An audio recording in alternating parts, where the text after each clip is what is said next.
jalnya. Nah, kalau zaman sahabat dulu, itu yang namanya menghafal, itu adalah memahami maknanya dan mengaplikasikan dalam kehidupan sehari-hari. Jadi kalau ditanya, Umar kamu hafal Al-Quran, saya hanya hafal Al-Baqarah. Itu artinya yang baru bisa diaplikasikan dalam hidup baru Al-Baqarah, lainnya belum. Tapi kalau secara dari sirahnya itu ceritanya Ustaz Lili itu, dia sudah hafal semua, tapi yang baru dia bisa aplikasikan itu baru Al-Baqarah. Makanya ketika zaman Umar itu, ketika lagi ada perang itu, maka ketika lagi pemakaman jenazah para syuhada, itu yang paling dasar itu adalah yang paling banyak hafalan, yang paling bawah gitu. Dalam arti paling yang sudah bisa mengaplikasikan Al-Quran dalam kehidupan sehari-hari. Itu karena sebegitu agungnya Al-Quran, jadi ketika dia dibawa sama orang yang sudah meninggal, jadi dia ngebantu orang itu, gitu, menemani orang itu. Jadi seperti itu. Nah, terus juga kemarin itu yang dibilang itu adalah Al-Quran itu seperti sekarang nih, banyak orang yang misalnya anak-anaknya dikirim di penghafal. Ketika anaknya sudah hafal, selesai. Nah, kata Ustaz Wiyono itu salah. Karena Al-Quran itu seumur hidup sampai kita mati. Nggak ada kita menghafal Quran selesai 30 kira selesai gitu, tidak. Justru yang harus dilakukan adalah kita menjaga, karena Al-Quran itu harus ketika kita sudah hafal secara teks, maka dia bisa terinternalisasi dalam kehidupan orang itu. Jadi dia menganalogikannya ini, ada orang yang ketika dia sakit, dia ke dokter, dokter dikasih resep. Resep itu kan ada nama obat sama dosisnya ya. Nah, respon orang yang dapat si pasien ini berbeda. Jadi ada 4 respon. Respon pertama adalah orang yang ketika dapat resep itu cuma dia baca. Cuma dia baca dan dia pahami. Tapi nggak tebus. Terus yang kedua adalah ketika dia melihat resep ini, dia cuma dihafalin aja gitu. Nama obatnya apa, terus dosisnya apa, penggunaannya apa, udah. Tapi nggak ditebus. Yang berikutnya ada lagi orang yang dia beli tapi dia nggak baca dosisnya, jadi sama dia nggak diminum.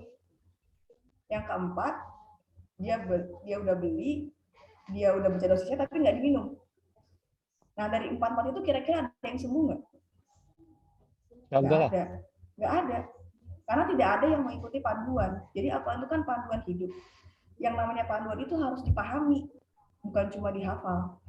Kayak misalnya nih, aku ngasih buku ke sensei ini ada buku bagus nih, baca deh. Kan secara makna literasi nggak mungkin aku bilang sensei baca, cuma untuk kamu baca, nggak mungkin. Pasti dibaca untuk dipahami, gitu loh. Jadi kalau Al-Quran adalah panduan hidup, harusnya ketika kita baca Al-Quran itu kita harusnya paham, nggak cuma baca. Walaupun kalau kita baca dapat pahala, betul. Jadi Ustadz itu mengasih tahu bahwa biasanya orang-orang kebiasaan di bulan Ramadan itu adalah karena bulannya Al-Quran, orang pada berlomba-lomba untuk banyak khatam. Tapi dia melupakan haknya huruf Al-Quran itu, misalnya panjang pendeknya, makhrajul hurufnya, wakofnya, hukum-hukumnya itu dilabas semuanya. Karena biar mengejar harus berapa kali khatam. Karena aku lupa, Imam Syafi'i itu satu hari itu khatam 2 kali. Imam Syafi'i satu hari 2 kali khatam. Nah, tapi kenapa dia bisa ada 2 kali khatam? Karena dia sudah selesai dengan Al-Quran. Dalam arti ketika dia sudah selesai dengan memahami Al-Quran, mengaplikasikan Al-Quran, maka ketika dia membaca, dia hanya meningkatkan kuantitas. Dia hanya meningkatkan kuantitas bacaan aja. Tapi secara Al-Quran sendiri sama dia udah diabsorb gitu. Nah, itu yang harus. Jadi kalau kata kedua Ustadz itu bilang sama-sama, bukan berarti saya bilang kepada Anda tidak perlu baca Al-Quran banyak-banyak, bukan, itu juga nggak begitu. Tapi saya cuma bilang bahwa ketika Anda baca Al-Quran itu bukan sesuatu yang hanya kalian baca, tapi itu panduan. Jadi kalau panduan itu di mana-mana harus dipahami, sehingga hidup kita itu benar sesuai dengan arahan. Karena kalau cuma dibaca nggak dipahami, saya coba baca nih Al-Fatihah udah, tapi nggak paham Al-Fatihah itu apa, maknanya apa, tujuannya kenapa. Kayak kemarin kan juga mungkin teman-teman ketika baca surat Al-Jin udah biasa baca surat Al-Jin. Tapi baru tahu Al-Jin itu cerita tentang Tuhan, kan mungkin bisa jadi baru kemarin pas aku share kan. Gitu. Sebelum itu cuma tahu Al-Jin adalah surat yang paling bisa dihafal ya, Pak. Sebagai orang yang sudah pernah menghafal Quran, yang paling di saya itu adalah surat Al-Jin. Tapi mungkin nggak banyak kita yang tahu bahwa surat Al-Jin itu adalah tentang turunnya Al-Quran. Jadi kayak gitu. Jadi harus dipahami. Makanya kan kalau misalnya kendalanya masalah bahasa, jadi kemarin tuh Ustadz Lili Nur Aulia itu sampai dia menunjukkan prosentase penghafal Quran di negara-negara berbasis Muslim. Indonesia itu cuma 0,0 sekian persen, nggak nyampe 1% total populasi. Negara-negara lain yang juga lebih kecil, prosentasenya lebih besar. Nah, kejadiannya adalah mereka itu kenapa bisa cepat menghafal Quran? Karena mereka mencoba memahami Al-Quran dengan esensinya. Ada yang bisa langsung belajar bahasa Arab, atau ada yang pelajari dari tafsir. Gitu. Makanya kata Ustadz sebenarnya hari ini tuh kita udah nggak ada alasan untuk bilang saya nggak bisa berbahasa, belum menghafalkan karena nggak bisa bahasa Arab, itu bukan alasan. Karena kita sudah punya tafsir fi zilalil Quran dalam bentuk bahasa Indonesia. Dan tafsir keluaran lain juga ada dalam bahasa Indonesia. Jadi sebenarnya bukan alasan. Tinggal kita mau atau tidak. Nah, untuk itu kita harus minta sama Allah agar dimampukan. Karena itu kan butuh proses ya. Butuh proses. Nggak sembarangan dan nggak semua orang juga bisa dapat karomah untuk bisa memahami Al-Quran tuh nggak semua orang seperti itu. Jadi kalau Ustadz yang semalam itu dua-duanya tuh bilang baiknya memang selama Ramadan kita membaca betul banyak, tapi ada baiknya juga kita juga menyempatkan waktu untuk memahami Al-Quran. Gitu. Alhamdulillah ini udah share loh Bu, itu fi zilalil Quran jilid 1 loh. Udah? Bisa dibaca loh. Oh iya. Kan, nanti Ani share lagi yang jilid 2-nya ya. Iya, itu soalnya di grup banyak banget nanti tepuk-tepukan aja jadi kadang-kadang udah ketiduran. Enggak, memang gini Bu, satu sisi memang level seorang muslim itu kan berbeda ya. Seperti halnya surga yang Ibu terangkan tadi itu ada 7 level. Yang surga yang paling besar itu kan 8, Firdaus ya. Surga 8, neraka 7. Nah, begitu juga dengan seorang muslim nih, seorang muslim, dia harus meningkatkan kapasitas keilmuan seiring dengan tingkatan level. Makanya ketika orang ada penghafal Al-Quran, dia nggak mau minum aqua, ya kan? Kan ada juga dia nggak sampai dia sampai untuk menjaga hafalan ini ya, hafalan itu karena dia membela sana, jadi ini nggak minum hal itu. Jadi memang ada levelan. Tapi untuk di momen Ramadan ini memang poin-poinnya memang memperbanyak Al-Quran itu salah satu bentuk giroh umat Islam juga ya. Nah, memang ketika kita sudah memposisikan level kita udah harus mentadaburi, itu kan memang harus dengan guru. Ya, betul. Harus dengan guru. Harus dengan guru, nggak bisa kita baca fi zilalil Quran tanpa arahan juga nggak bisa. Gitu. Takutnya malah setan ya yang memberikan was-was tadi.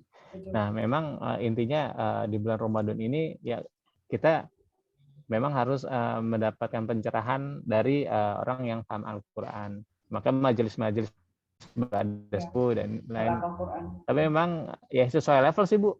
Kayak saya ini misalnya ya, kalau di sebelum Ramadan memang bacanya aja paling seminggu 2 juz ya. Tapi ketika Ramadan itu kan jadi sebuah nggak bisa ngebus. Memang jujur nih nggak baca tuh kalau Ibad dia kenapa agak cukup lama bacanya ya karena Ibad baca artinya juga kalau saya atau mungkin dia berusaha kali pengetahuannya banyak kalau kita kan enggak. Iya begitu jadi ya baca dulu. Ada satu pertanyaan umum yang dimunculkan oleh ketua Ansitoh di Keramat-Jati ya. Jadi dia bilang gimana caranya untuk menjaga semangat karena biasanya ketika selesai Ramadan semangat tilawah juga turun. Nah, terus kata ustadznya, sebenarnya Al-Quran itu kan tergantung interaksi kita sama Allah. Kalau kita bisa menjaga interaksi kita sama Allah, maka Al-Quran itu menjadi suatu hal yang jadi terus-menerus lagi. Caranya gimana menjaga nafsunya? Zikir, jangan putus. Jadi, walaupun misalnya udah Ramadan selesai, zikir jangan putus. Kalau kemarin ustadznya tuh bilang masalah tasbih, istighfar. Nah, karena Quran itu juga termasuk zikir juga, termasuk zikir pagi, zikir sore, gitu. Itu yang tetap harus dilakukan kata Ustaz. Kumpulan ya. Insya Allah. Nah, udah gini sensei sama Ibad. Tahu nggak tahu? Jadi teman Liko aku kan sebelum aku di transfer ini, dia itu tahun lalu itu dia itu hatam 10 kali. Jadi dia per 3 hari hatam, 1 hari 10 juz. Yang satu lagi 1 hari 6 juz. Terus pas kita mau penutupan halakoh, pas habis lebaran terus kita ketemu, kita masih cerita nih, aku hatam berapa kali, terus aku bilang gini, Bun, hati-hati loh, kenapa lu satu tahun ini lo bisa hatam 10 kali, hati-hati. Makanya aku langsung WhatsApp Sensei pertama kali hatam ya, gitu. Itu karena itu aku, temen aku di depan mataku sendiri, aku melihat mereka gimana hidup mereka benar-benar dibalik sama Allah gara-gara hatamnya mereka itu. Nah, teman aku dia satu itu yang 6 kali itu, ya sampai merinding. Yang 6 kali itu dia kenapa 6 kali? Karena dia harus murojaah. Jadi sama ustazahnya itu dia nggak boleh hanya baca, dia tetap harus murojaah, kan hafalnya sudah banyak. Jadi tetap dia tidak boleh baca doang, harus hafalannya tidak boleh berkurang. Jadi kenapa dia speednya berkurang? Laginya karena dia harus murojaah terus. Tahun ini Sensei sama Ibad, Masya Allah, dia komen merinding nih. Hidup dia itu, ya Allah, duit itu ngejar teman-teman dia. Ngejar. Sampai dia nolak order dia kan dagang. Mama biasa. Itu ya Allah, duit itu sampai maksa. Boleh deh kapan aja deh, itu kapan coba tuh bayangin. Segitu ini ya, Allah itu kalau sama orang yang misalnya ngejar itunya ya. Yang satu lagi yang 10 juz per hari itu. Jadi dia mantu 1 tahun ini 2 kali. Jadi yang pertama itu ya emang udah lama. Yang kedua ini anak perempuannya cuma 1. Itu jadi anaknya tuh gini. Jadi suami Liko. Pas Liko lagi Liko nih, gue punya anak perempuan nih. Belum kawin. Gue juga punya laki-laki. Gimana kalau kita jadi mantu besaran aja? Udah gitu doang tuh pas lagi Liko doang. Terus anaknya disuruh nyiapin biodata, terus cuma sebentar, terus kayak cuma sebulan prosesnya. Nah pas lagi hari dia lamaran tuh, pas lagi lamaran itu tiba-tiba kan yang dari pihak ikhwannya kan sama Pak Karyatin, Ustaz Karyatin. Terus Ustaznya bilang gini sama ikhwannya, kalau misalnya kamu emang udah siap, nggak usah lama-lama, sekarang aja. Saya mah lo kan emang udah sekarang lamaran. Nah, sekarang aja nikahnya. Oke. Kamu udah bawa mas kawin belum? Udah sih Ustaz. Ya udah salaman. Langsung Masya Allah kita langsung. Karena aku pas udah lagi, sekali 2 orang langsung udah 1 tahun. Sampai luar biasa orang tua. Ayo. Baca Quran ayo. Temen aku sampai shock. Orang dia cuma nyiapin snack, namanya juga cuma lamaran doang ya. Kan aku makin semangat nih bacanya jadinya kalau begini nih. Iya, luar biasa ya. Tapi dengan syarat itu tidak boleh dilabas Sensei ya. Iya, namanya belajar, emang belajar kan. Orang lagi mau belajar. Orang lagi mau belajar ya, mau belajar sholat. Makanya jangan ngebut. Nggak ngebut. Dipastikan gitu. panjang. Apalagi saya. Jamal sama Jemal itu beda arti. Jamal itu bagus, Jemal itu onta. Iya. Karena panjang mereka itu salah ya, Bat ya, tukang ibat ya, udah ngapal. Panjang mereka beda itu beda arti. Itu. Ya. Jadi pokoknya itu. Tapi biasanya kalau udah sering Quran itu bahasanya kayaknya sama-sama dia kalau diperhatiin. Ya, pengulangan. Misalnya dia 80% ya kan? Loh, kok tiba-tiba? Iya, jadinya kalau sering orang belajar gitu baca ya, insya Allah. Kadang-kadang kita baca itu ya kan, misalnya kita baca loh. Seharusnya lanjutan dari ini salah gitu, baru kita ulang. Ya jadinya memang ada 2 ayat yang lagi aku habikasi ya. Itu dua-duanya itu mirip, sama-sama bersyukur.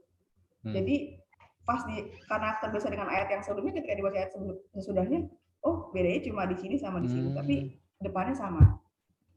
Jadi emang Al-Quran kan 80% kisah ya, pengulangan. Jadi ya makanya kita udah familiar juga sama huruf-hurufnya. Kita kata-katanya udah familiar. Bu, kalau yang dari teman-teman Ibu menulis sendiri itu saling memotivasi. Kemarin udah berhasil berapa juz? 6 Bu, ini 10, 1, 2. Kalau yang kelompok yang sekarang yang baru enggak. Kalau yang dulu itu karena memang murabi aku itu penghafal Quran. Dia gengnya Ustazah Muli sobat. Ya, Bu Menul ditransfer bukan di grup penghafal Quran, dan penghafal Korea. Karena dulu. Jadi aku bilang sama temanku, pokoknya lo hati-hati kalau lo semakin coba mendekat sama Al-Quran. nanti Al-Quran juga akan bertanding sama lu. Aku bilang gitu, terus kata temen gue, Umi itu Mbak Menul tuh parah banget sih kalau ngomong. Gue sampai takut. Enggak, bukan aku ngomong bener, karena aku kan penggemarnya, suka dengerin banget sama Ustadz Numan Alikan yang di Texas. Itu dia bilang dia ngerasa sekarang hidup itu nggak terlalu ini buat dia, karena dia ngerasa dia udah punya Al-Quran dan dia bukan hafiz ya, bukan, dia masih belajar Al-Quran. Tapi cara dia ngomong cerita itu aku suka, walaupun memang nggak banyak orang yang setuju sama cara dia cerita, tapi menurut aku tuh klik gitu, bahasanya mudah. Makanya aku bisa nge-share kemarin gitu kayak santai gitu kayak ngobrol itu karena aku sering dengerin Numan kalau cerita kayak gitu. Termasuk yang kemana aku share itu tuh dari Numan. Iyalah, harus di-share Bu, itu bagus. Numan. Walaupun gini ya, poin-poinnya kalau saya kan baca poin. Kalau Ibu Menul bisa bisa mendeskripsikan dengan jelas. Itu beda ya, guru Bu Menul. Kok kita kan mainannya angka, kadang-kadang bacanya doang. Tapi Numan tuh bahasanya mudah sih. Oh gitu. Iya, bagus deh, alhamdulillah. Gitu ya. Ya guys, kita udah tutup dengan daun majelis. Kenen, ini Ustazah Condet makanya bilang, "Woi, ya mati nih." Enggak, belum.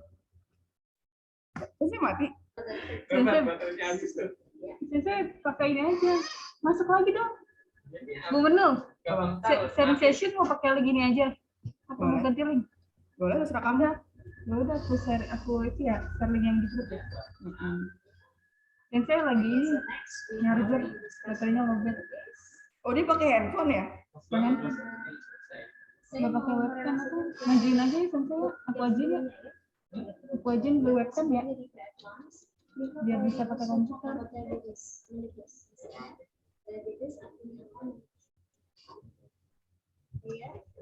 Bu Menul dengerin Numan Alikan setiap hari? Enggak lah, mana sempet tiap hari. Aku kalau dengerin dia itu harus buka Quran, Bat. Oh gitu. Iya, karena dia cerita. Dia cerita, dan aku kalau dengerin Numan itu kalau nggak baca Quran, aku nggak, karena dia tuh ngebahas ini, Bat, misalnya ada kata apa gitu ya. Agar dia ngebahas word stem-nya. Jadi kan bahasa Arab itu kan ada kata dasarnya. Misalnya sodakoh itu ada kata sodakoh itu artinya bersih, jujur. Berarti orang-orang yang sodakoh itu adalah orang-orang yang jujur akan kemampuan dirinya, bahwa dia sebenarnya orang yang mampu. Jadi dia di breakdown kata-katanya gitu. Jadi kalau aku nggak baca, karena kan aku nggak hafal ayatnya, jadi kata dia ngomong suatu apa langsung aku buka. Jadi nggak bisa dengan kondisi sambil kerja itu susah. Kalau mau benar-benar paham ya sama Numan itu harus baca Quran. Dan kalau buat aku harus Quran ada terjemahannya, karena kayak misalnya Al-Insyirah, dia ngebahas Al-Insyirah. Jadi kalau alam nasroh laka sodrok itu word stem-nya itu adalah butcher tuh tukang daging, tukang daging ya. Jadi kalau di word stem itu jadi tukang daging yang benar-benar menguliti sampai kayak cuma apa ya, yang menguliti lah.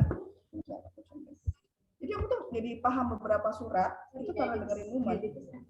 Dia ngebahasnya tuh gitu, dia cerita sampai binaan-binaan itu juga di Qurannya juga kemarin kayak tafsir surat Al-Mutaffifin, terus kan itu barengan tuh ya, ngurut ya, dari Invitor, Mutaffifin sama kemarin Insyikok ya, Bang. Nah itu kan 3 surat itu tuh ngurut gitu. Nah itu ngebahasnya juga dari si Numan, sama surat At-Tahrim. At-Tahrim itu kan tentang tradisi keluarga pernikahan Rasulullah. Sebelumnya kan dia turun sudah surat At-Tolak. Jadi apa ya, enak aja gitu kalau Numan itu. Enaknya begitu. Sekarang udah ada yang pakai ada itunya buat ada terjemahannya. Jadi ada orang yang kayak apa ya? Channelnya apa Bu namanya? Kalau Numannya sendiri Bayina Institute. Kalau Numannya itu Bayina Institute. Jadi kalau Bayina Institute yang asli masih Numannya doang. Dia emang punya tempat, punya sekolah kayak Bang Tiaras kan punya IKL. Nah, kalau Numan tuh punya namanya Bayina Institute. Nah, tapi ada orang-orang yang kayak merekam ulang punya Numan terus dibikin bahasa Indonesia. Cuma aku cek ya apa namanya, aku lupa. Aku seringnya ngeceknya aku dari Bayina Institute. Itu kalau Ramadan nggak ada ya Bu, nggak ada terjemahannya? Nggak ada. Bayina itu nggak ada. Karena dia kan yang paling baru. Jadi kalau Numan ngeluarin video baru di situ. Dan Numan itu biasanya tiap Ramadan tuh dia mengurangi syuting ya, karena dia ketika Ramadan itu benar-benar ingin reconnect dengan Al-Quran. Aku ke Indonesia kan aku memaksakan diri datang. Dia reconnect. Judulnya Reconnect with Al-Quran. Yang sekarang edisi Ramadan ini, dulu kan namanya tahun lalu Ramadan Games ya, Games. Nah tahun ini tentang ini The Religion of Your Father. Jadi ngomongin soal Nabi Ibrahim. Kenapa Nabi Ibrahim disebut sebagai milati abina Ibrahim Hanifah kan gitu ya. Nah, kenapa disebut ayahnya para nabi? Karena memang cobaan Nabi Ibrahim itu jauh lebih berat dibandingkan cobaan nabi-nabi yang lain. Karena nabi-nabi yang lain, termasuk Rasulullah ya, nabi-nabi lain itu tidak pernah dapat perintah dari Allah untuk menyembelih anaknya. Hanya Nabi Ibrahim. Terus yang kedua, nabi-nabi yang lain itu semua itu ketemu sama yang namanya berhala. Tapi tidak ada yang menghancurkan berhala. Tapi semua bertemu berhala, bahkan Rasulullah pun bertemu berhala. Gitu. Jadi, tapi hanya Ibrahim yang menghancurkan berhala. Sampai ditinggalkan satu berhala yang besar untuk ngasih tahu bahwa itu. Terus sama dia yang bangun Ka'bah. Jadi kita ini adalah doanya Nabi Ibrahim. Ketika Nabi Ibrahim minta agar orang-orang itu datang ke sana dengan dan Arab di tanah yang subur, itu doanya Nabi Ibrahim. Makanya kita ada sholat itu ada Allahumma sholli ala sayyidina Muhammad wa ala sayyidina Muhammad kama sholaita ala sayyidina Ibrahim, harus dimasukkan. Karena tanpa Ibrahim kita nggak mungkin begini. Apa itu jadi alasan juga kenapa nama Nabi Muhammad disandingkan dengan Nabi Ibrahim? Iya, itu alasannya karena dia ayah para nabi. Dia bikin Ka'bah sama Ismail ya. Dan itu tadi cobaan-cobaan dia itu beda sama nabi lain. Masuk sama Muhammad juga beda. Muhammad dilemparin, tapi kalau itu kan dia dibakar. Iya. Nih, usah gue bilang dulu buat serem banget gue ngomong. Gue bilang tuh ada setting soalnya. Jadi ini Tapi nggak on cam ya? Kenapa?